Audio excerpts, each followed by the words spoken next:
There's the Pamir range, and then Peak Lenin just there, the tallest point, and you'll probably think, well, that's not very high, but that's because we're already here, the village, we're already 3,000 meters.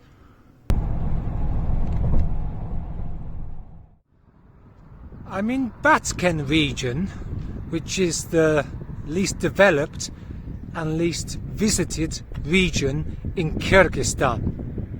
As you can probably see from this sign above me, we are in the Kyrgyz Republic, or Kyrgyzstan, but it doesn't really feel like Kyrgyzstan.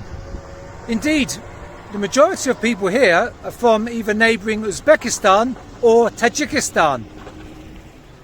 Many years ago, during the Soviet Union, the country's borders were adjusted, probably on paper, from Moscow.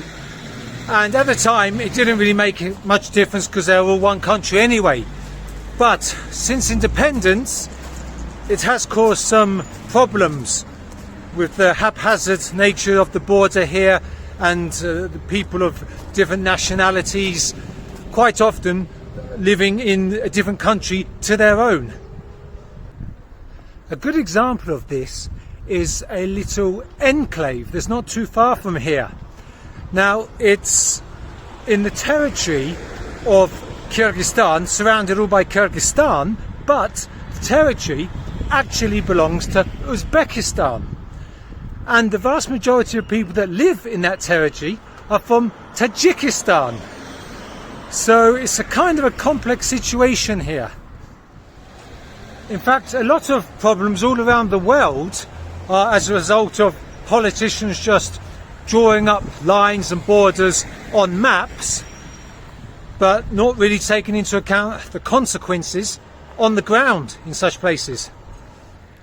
I believe that the situation has led to conflict a couple of times at least since the fall of the USSR, and this tank seems to represent one of those occasions towards the end of last century.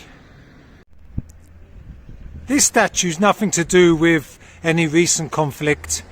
It's a memorial to the Second World War.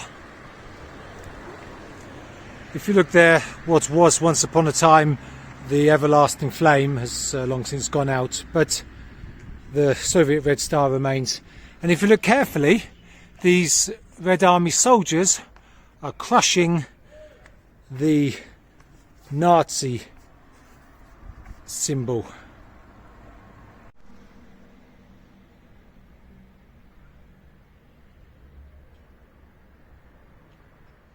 It seems that on a daily basis people get on absolutely fine, there's no issues, but just very occasionally tensions can arise over land or border disputes.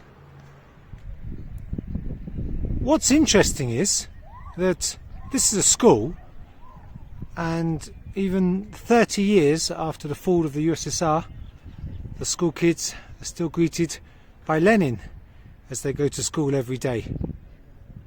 I wonder if they even know who he is or take any notice of it. The school does actually take Lenin's name, so presumably they know. Maybe this was the best school in the city during the USSR. Batken, the regional capital city, it's only a small dusty town of about 20,000 people. In fairness, I can see why nobody bothers coming to this region, because it's a long way to go and there doesn't actually seem to be anything of interest here. So if you visit Kyrgyzstan, maybe save yourself time and effort and don't bother with Batken region.